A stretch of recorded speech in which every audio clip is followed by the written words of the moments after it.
Okay, let's go. This is definitely a thriller and psychological horror film, and the opening will give you an intense visual shock. The story begins. All the officers were stunned by what they saw. The killer's method this time was highly artistic. He fixed 12 bodies to a dining table using steel pipes in a cruel and savage manner. Some had even had their arms chopped off. This scene once again shattered the police's understanding of crime, and this was already the fourth murder case. The first case was a bizarre and eerie massacre. The officers who arrived at the scene were all visibly shaken. When Lois arrived, the first thing her subordinate said was, "You're not complete as detective." Some colleagues suggested handing this case over to the FBI, because they've never seen such a horrifying crime scene. The mother and two children were tied to chairs, with their mouths stuffed with meat. Nearby, there was a meticulously baked pie. The ingredients for this pie had all been provided by the father of the family. He was marinated by the killer and placed into an oven, then turned into delicious smoked meat on the dining table. His cheeks were sliced into ham and cooked with his liver to make a delicacy. The most heinous part was that the killer had boiled the family's baby into a pot of soup. But what confused all the officers was that the scene was eerily clean. All the DNA present belonged to the victims, and there were no other fingerprints. There were no traces of cleaning agents or bleach, which meant the killer hadn't cleaned up the scene. An almost impossible thing to do. The only clue was a strange liquid on the ground. That liquid had been sent to the CDC for testing, but the results were not yet in. Even the expert team sent from headquarters couldn't find any flaws. They hadn't missed a single detail. What puzzled everyone even more was that the victim's family was completely innocent,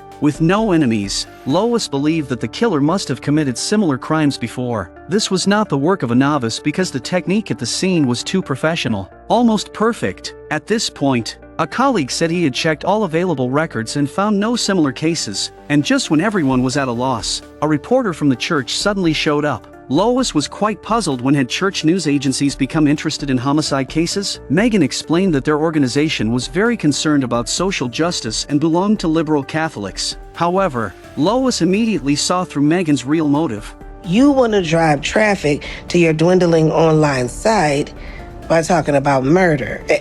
The more gruesome, the better. The more traffic. Reluctantly, Megan confessed that the victim's family had been devout believers, and their pastor was a close friend of hers. Upon hearing about this, she believed that the family had been subjected to a ritual sacrifice by the killer. With no breakthrough in sight, Lois came up with a bold idea. She shared some of the information with Megan, including the way the father had been cooked and the causes of death of the others. The mother and two children's deaths were the most disturbing. They all died of heart failure. They were watching, and their hearts stopped beating. Died of some sort of acute shock. It was the neighbor who called the police at 3 a.m., saying he heard loud music coming from next door. When Lois mentioned that the music playing was Mozart, Megan immediately named the piece. The Requiem. It's the Requiem? Yes, how did you know? It seemed to fit.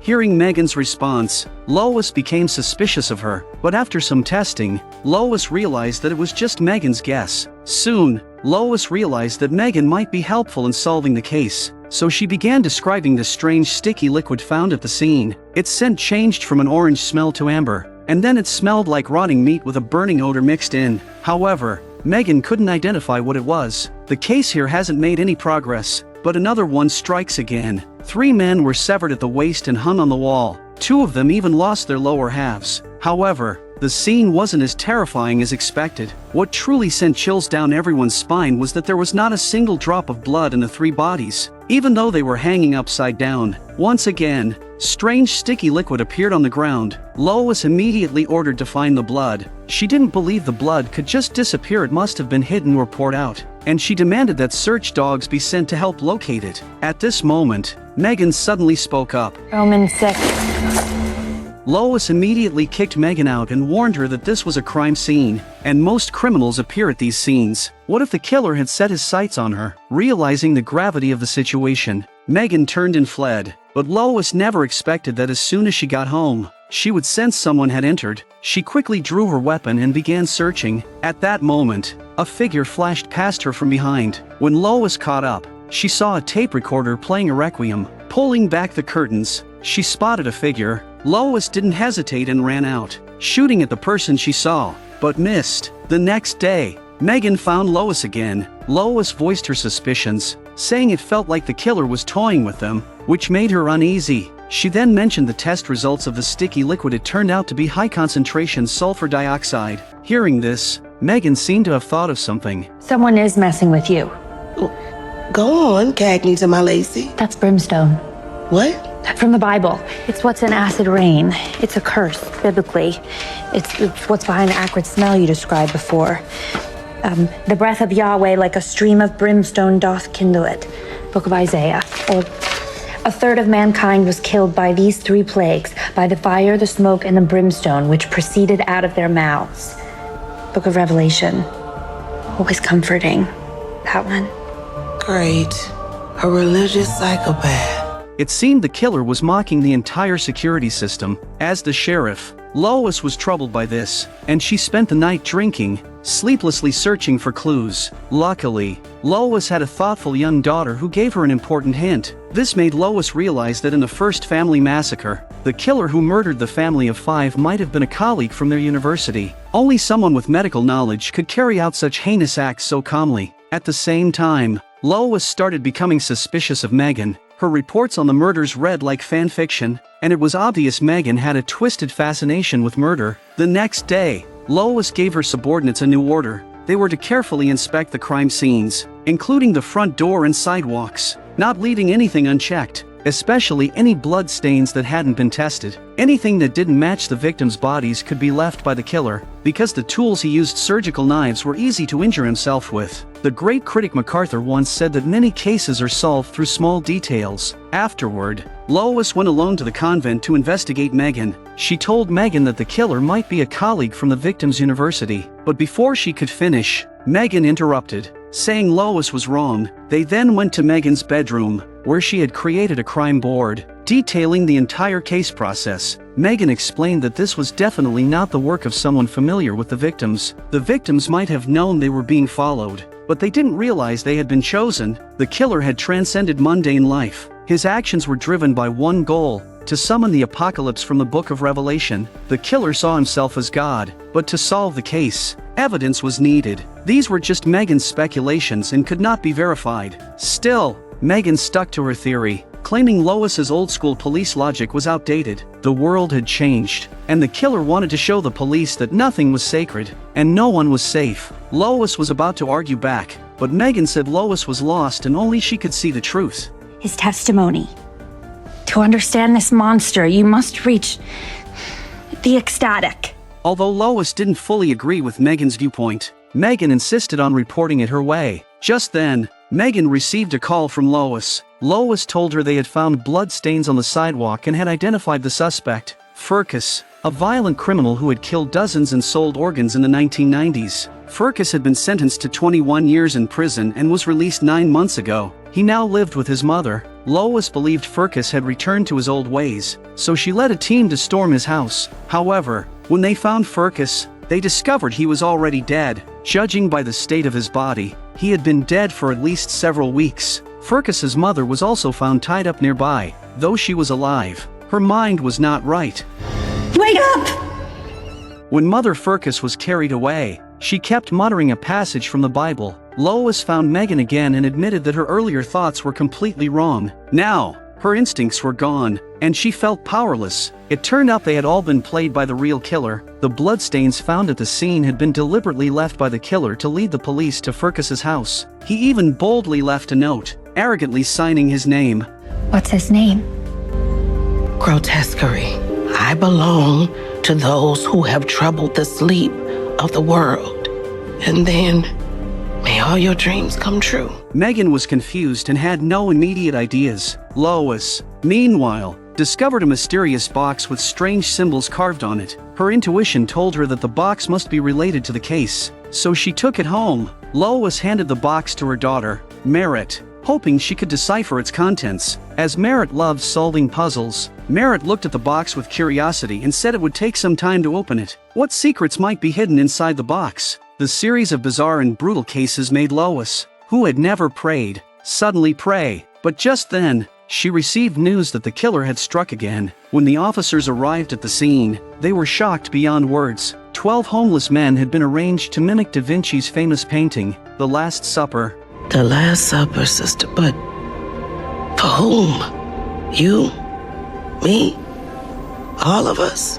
Just as Lois was at a loss, another murder occurred. This time, the killer's methods were even more chilling. He dismembered over a dozen bodies and reassembled them in a bizarre way. The left side was made up of men, and the right side of women, but what was truly baffling was that the human heads had been replaced with sheep's heads. The sight was enough to shatter the officer's understanding of reality. When Lois arrived at the scene, the first thing the officer said was, "It's like Frankenstein." What puzzled them even more was that all the exits of the house were locked from the inside. There were no signs of any break-in. As Lois stepped through the door, she was stunned by what she saw. The energetic music playing indoors stood in sharp contrast to the heavy mood of the people. Lois angrily turned off the power. The scene before her made her lose control. Jack suggested she go home and rest, as her heavy alcohol scent was not helping the investigation. If this got out, how would the police explain it to the townspeople? Hearing this, Lois snapped. She asked Jack, "You still care about the people? Do you even know who these victims are?" Jack was left speechless. Lois, however,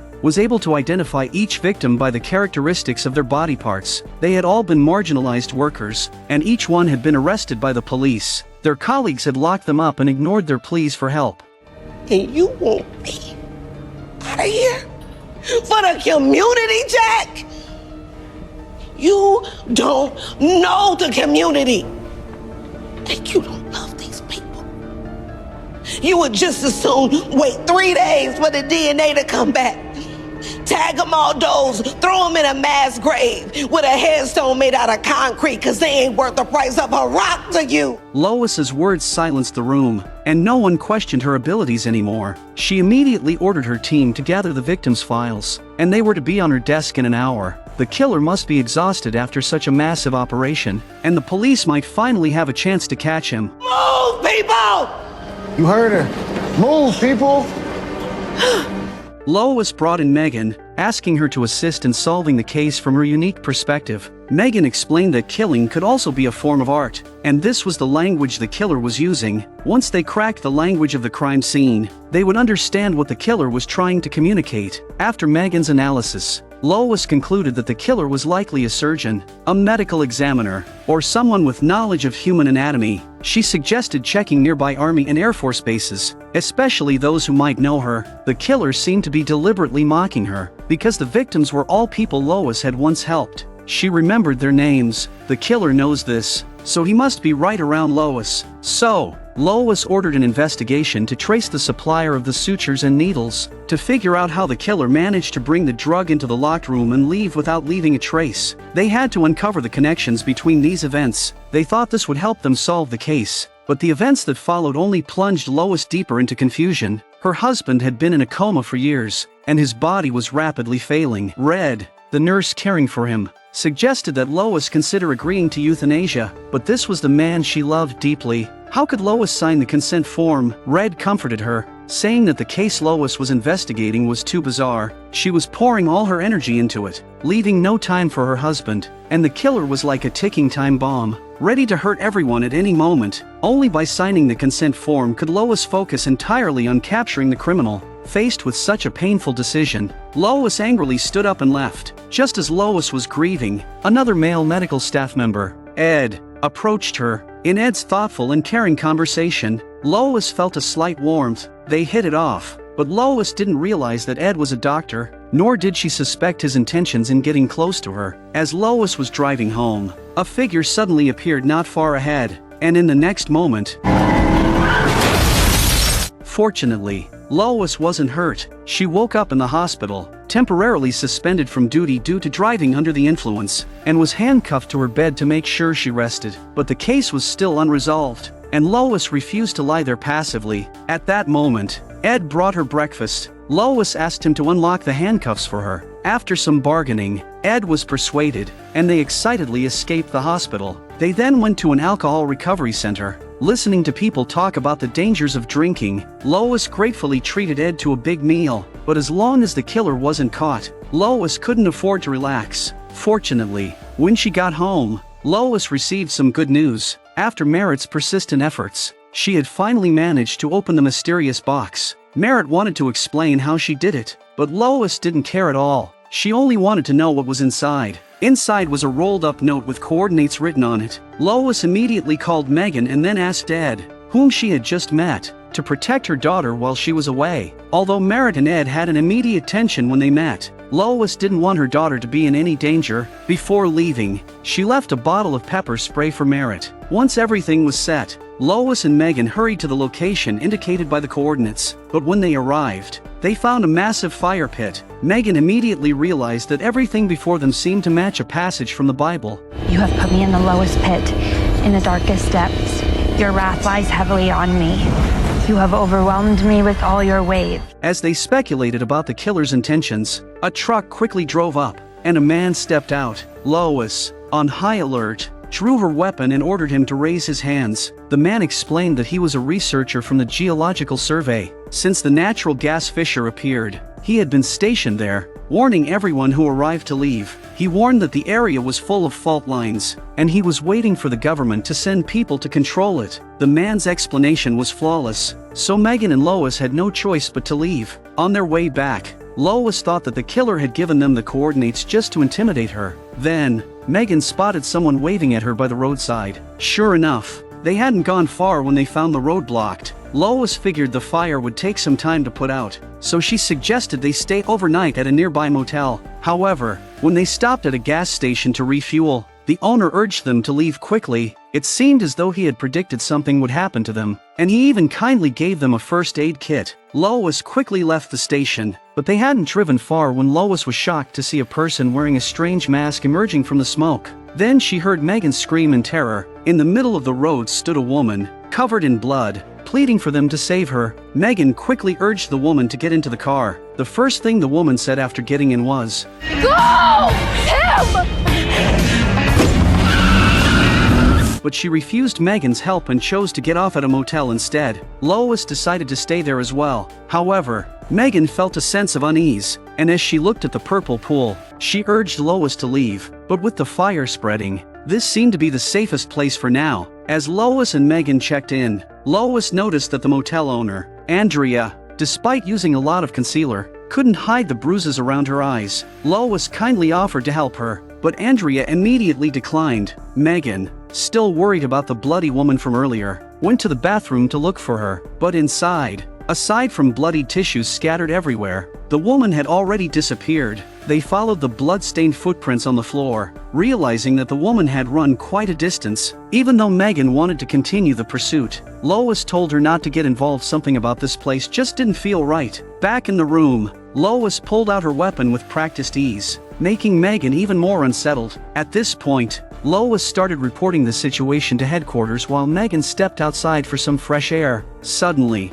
she saw the man who had waved at them earlier appear on the road. Lois, I think there's somebody out there. At that moment, a loud crash was heard, and a car accident occurred on the highway. Megan rushed to help, gently comforting the frightened girl, but then she saw Andrea's boyfriend, Nick, forcefully pushing her towards the pool. Megan hurried to intervene. When Nick heard someone shouting at him, he immediately released Andrea. However, Andrea was not grateful and scolded Megan for making things worse. Realizing the situation was dire, Megan went to find Lois for assistance, but with her signal lost, Lois had more urgent matters to attend to and didn't pay much attention to Megan's plea. She went straight to the front desk to use the landline. Seeing the new scars on Andrea's face, Lois decided to report this matter to headquarters as well. Just then, a gunshot rang out. Luckily, the bullet missed. Lois rushed back to their room, grabbed her weapon, and took Megan to hide in the bathroom. Just then, they heard Andrea's desperate pleas outside. When they rushed out, they saw Nick pointing a gun at the bloodied woman. Lois tried to intervene, but then a car suddenly sped toward them. A man in black stepped out and prepared to take the woman away. Megan stepped forward recklessly to stop him, but was shot in the chest by the man. Thankfully, Lois quickly called for help, saving Megan's life. Father Charlie scolded Lois for being selfish and bringing an innocent nun into harm's way. He then kicked her out of the hospital room. Gail, who had been waiting for some time, initially intended to reprimand Lois, but seeing the deep guilt on her face, Gail changed the topic and began discussing the case. She pointed out that the killer's personal grudge against Lois was obvious. He must hate her deeply to target her so directly. It wasn't hard to guess that the killer was likely someone Lois had previously sent to prison. 2 months ago, a person who had been sentenced to life in prison was released, and the timing coincided with the first case. This person, named McCall, was a ruthless human trafficker with a business that spanned the globe. Lois couldn't understand how McCall could have been released, and Gail was just as confused. Lois, completely drunk, was woken up by the deafening ring of her phone. The killer had struck again, and the scene was so gruesome that even the forensic team was vomiting. When Lois entered the crime scene, she found 3 pregnant women whose bellies had been sliced open, and their babies forcibly removed, and there were mocking words written on the wall. Follow me, Detective Tryon. The only calm policewoman told Lois that the killer had performed a cesarean section, and the technique was very skillful. If the wounds had been stitched immediately, the 3 pregnant women could have survived. However, the killer did not do that. Instead, he let the 3 women die from shock and excessive blood loss. What kind of person could commit such a monstrous act? As the case grew more gruesome and the police still couldn't find the killer, the FBI decided to take over the case, possibly forcing Lois into retirement. However, Lois was unwilling to accept that. The killer had committed crimes while she was out of the city, clearly mocking her. Maybe if you're not on the case, he won't kill anybody else. Jack, are you delusional? He is never gonna stop. Not ever. He or she wants me to hunt them. And for some reason, it has to be me.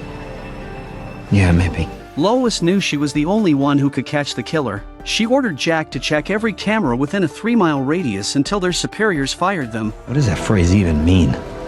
It means our killer is inviting me to be a follower. At that moment, Jack received a phone call, informing him that someone else had gone missing. Lois rushed to the scene and found 3 children there. The officers told her that the kids were scared out of their minds. Through questioning, Lois learned that their mother had taken in a man the previous night and left with him that morning. The mother was also pregnant. When Lois asked about the man, the little girl shook her head in terror. After comforting her, Lois went to investigate the area. She came across a car parked in the middle of the road, with bloodstains on the passenger seat. Following the trail, Lois walked into an orange grove and saw an elderly woman trembling as she stood not far away, holding a newborn baby and looking terrified. Lois gently took the baby from her. The old woman started muttering incoherently. He's coming! Lois took the woman to the hospital, where the doctors revealed that the baby wasn't hers, and the blood on her didn't belong to her either. Lois felt something was off. When the old woman woke up, Lois went in to talk to her. The old woman introduced herself as Maisie and asked where her baby was. Although Lois knew the baby wasn't Maisie's, she asked if she remembered where she had given birth. Maisie quickly changed the subject, claiming that Sarah from the Bible had given birth at 90 years old. So at 66, it was perfectly normal for her to have a baby. She just wanted her baby back and to leave immediately. After hearing this, Lois had no choice but to expose Maisie's lie. Lois told her that blood tests showed she couldn't have children, and at another crime scene, 3 pregnant women had their babies taken. They would test to see if the baby matched any of them. Maisie insisted the baby wasn't related to them and then spoke cryptically about evil spreading through the town. She claimed someone needed newborns for a glorious ritual to fight the evil. Lois asked what glorious meant, but Maisie avoided answering. Have you ever wondered why you encountered me today, Detective? Maybe it was kismet. Maybe it was meant to be. Maybe it's a sign. I don't wonder. What makes you imagine this is not all just some glorious dream you were having?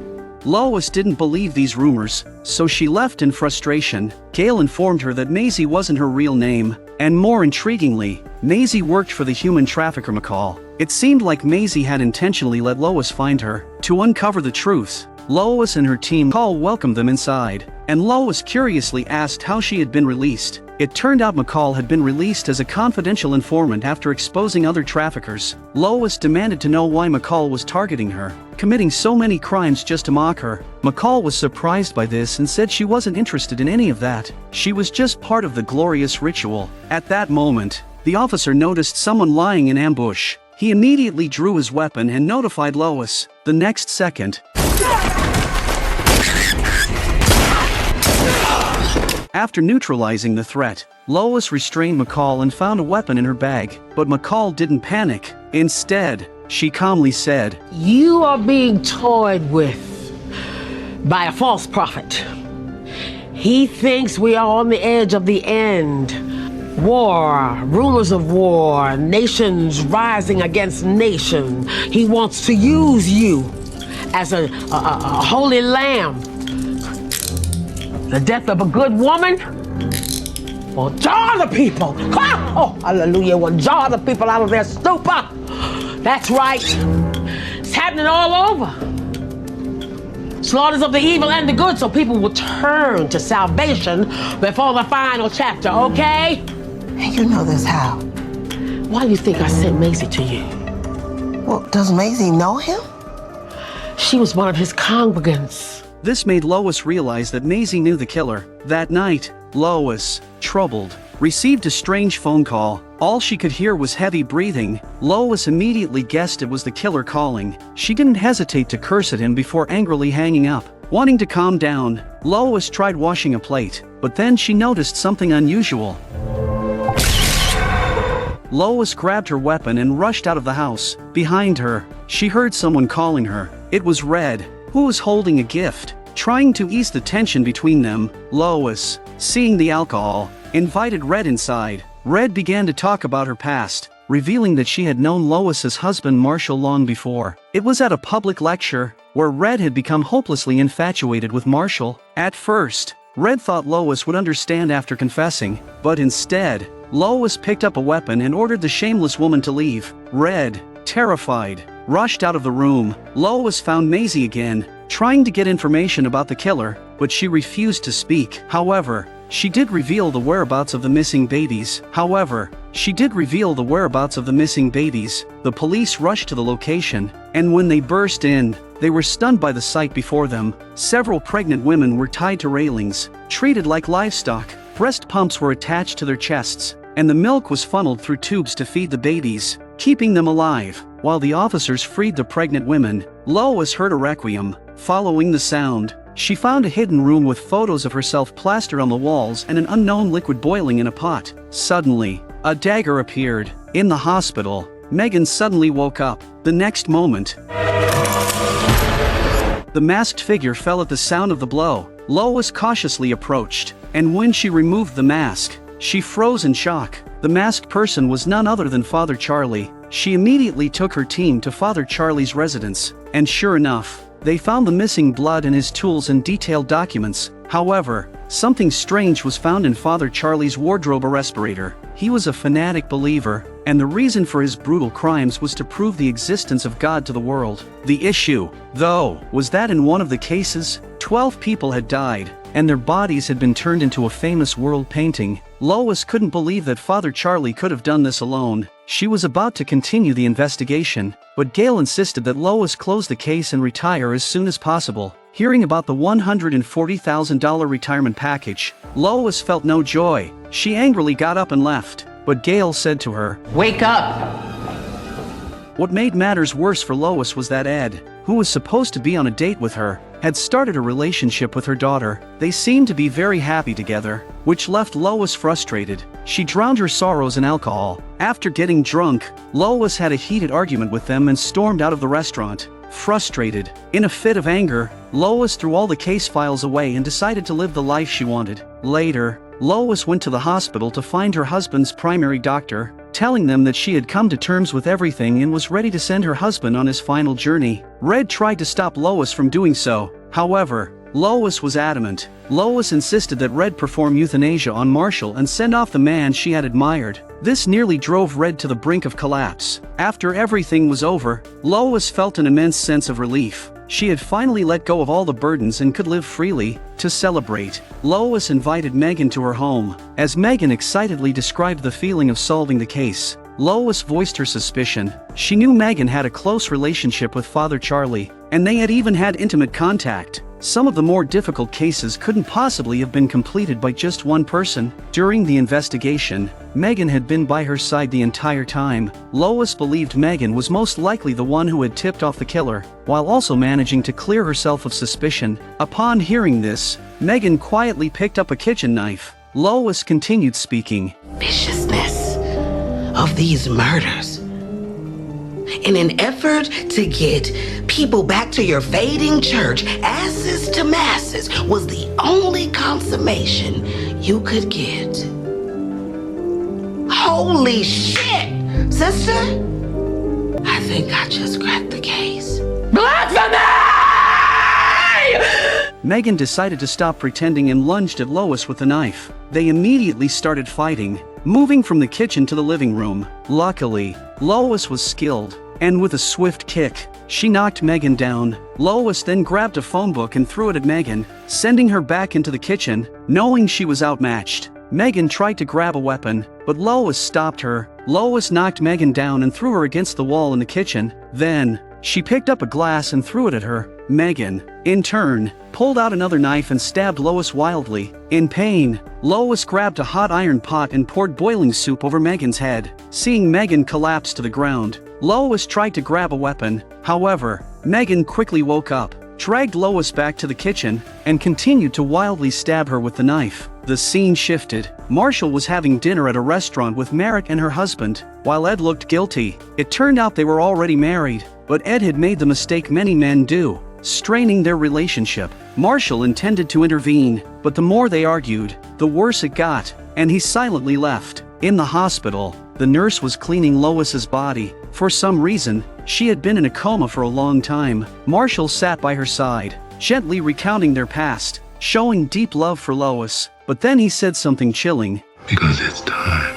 Afterward, Marshall grabbed the flowers on the table and threw them into the trash can without hesitation. It turned out he had decided to euthanize Lois. Even more enraging was that Red, who had cared for Marshall, had long since moved into Lois's house. At the police station, Chief Megan was reviewing a domestic violence homicide case when an officer informed her that Lois was about to be euthanized. It turned out that Lois had been Megan's mentor, and seeing this plot unfold made my brain hurt. I even started to wonder what in the world I had been watching all along. But the story wasn't over yet. The one who injected Lois with the drug was Father Charlie, the one responsible for all the crimes. Now, he was a doctor at the hospital. When Megan arrived at the hospital, Marshall angrily kicked her out of the room. Over the years, her relationship with Lois had become so strained that Lois deeply disliked Megan. Marshall didn't want her disturbing his wife's final moments. When Ed appeared, looking guilty, Marshall was even more furious. He cursed at him and tried to drive him away. In the presence of their daughter and Marshall, Lois was about to take her final journey. In the kitchen, Megan, acting as a victor, mocked Lois. Just as she was about to finish Lois off, a strong will to survive ignited Lois's inner strength. She got up and fought Megan again, but due to her severe injuries, she was eventually overpowered. The moment the oxygen tube was removed, it meant that Lois had lost her life. Megan picked up the weapon again, pointing it at Lois, but she hesitated to pull the trigger. The monitor showed Lois's heart had stopped, and her body slowly floated upward. At that moment, Lois grabbed Megan's ankle and forcefully tripped her, successfully turning the tables. Lois instantly woke up, her heartbeat returning. I believe that all the previous crimes were merely fantasies Lois had while in a coma. She imagined the people she disliked as enemies to alleviate the stress in her life. In reality, Lois's consciousness began to return to her body. While in the illusion, she picked up a handgun and shot Megan in the head, ending her life. The pressure vanished, and a miracle occurred. Just as everyone was criticizing the plot for its poor ending, the story took a 180-degree turn,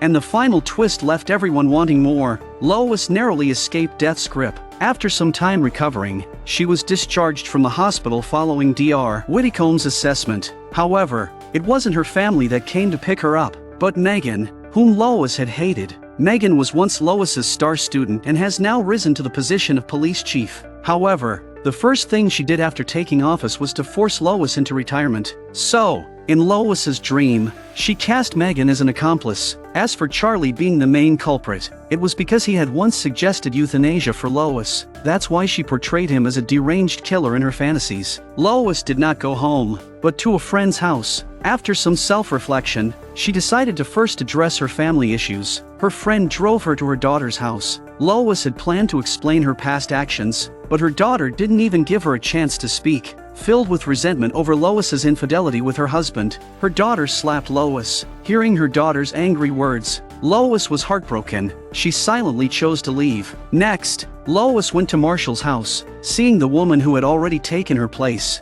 she realized her marriage was over. Lois calmly explained her thoughts and then pulled out the divorce papers. Before leaving, she even wished them well. With that weight off her shoulders, Lois felt a sense of relief. She returned to her daughter's house to say what she hadn't been able to earlier. She expressed how much she loved her daughter, that she didn't blame her for anything, but that the slap had hurt her deeply. Then, Lois slapped her daughter back and left, walking away with grace, just when Lois thought she would finally live a peaceful life. During one of her regular psychological consultations, Dr. Whitcomb told her that not only was he interested in her dreams, but another medical doctor, Dr. Smythe, was also very curious about them and planned to have a meeting with Lois. When Lois entered the room, Dr. Smythe got straight to the point, saying that he believed Lois wasn't just dreaming, but actually seeing scenes from the future. This left Lois utterly shocked. She thought it was just Dr. Smythe's hypothesis, but a phone call that night left Lois feeling as if she had fallen into an ice pit. Megan frantically asked for her help.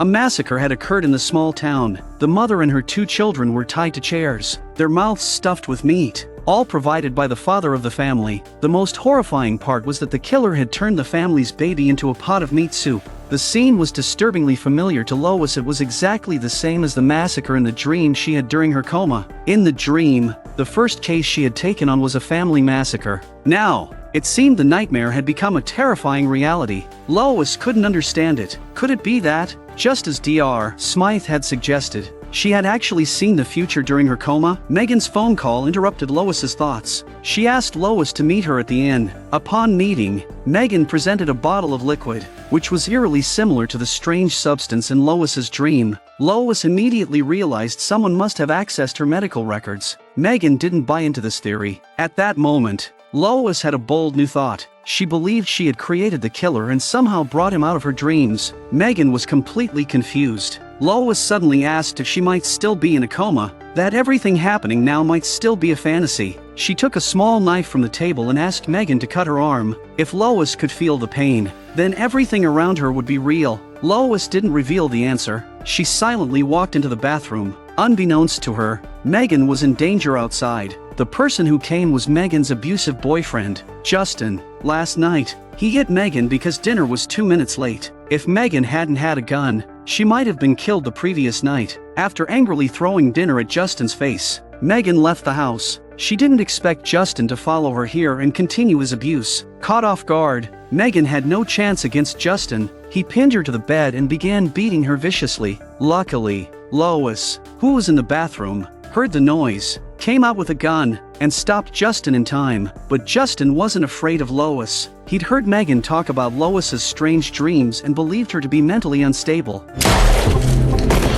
He didn't think she'd have the nerve to shoot. Megan stood frozen in shock, not knowing what to do. Lois, heartbroken, returned to her friend's house, only to find Marshall and Red there. Marshall said something shocking. He hoped Lois wouldn't divorce him and suggested they could live together. Lois was repulsed. She never imagined her husband could be this shameless. Enraged, she kicked them both out of the house. However, what no one expected was that on their way home, Red suddenly broke up with Marshall. Marshall was suddenly alone. To make matters worse, Megan arrived at the university where Marshall taught, and informed him that a female student had filed an accusation against him, claiming he had assaulted her. Marshall was at a loss for words, admitting he'd had a relationship with the woman, but it had been consensual. He argued there was no assault, let alone rape. However, the student didn't see it that way. To prevent Marshall from being publicly humiliated, Megan decided not to cuff him, but he was still going to be detained. Though he paid a hefty bail to avoid jail,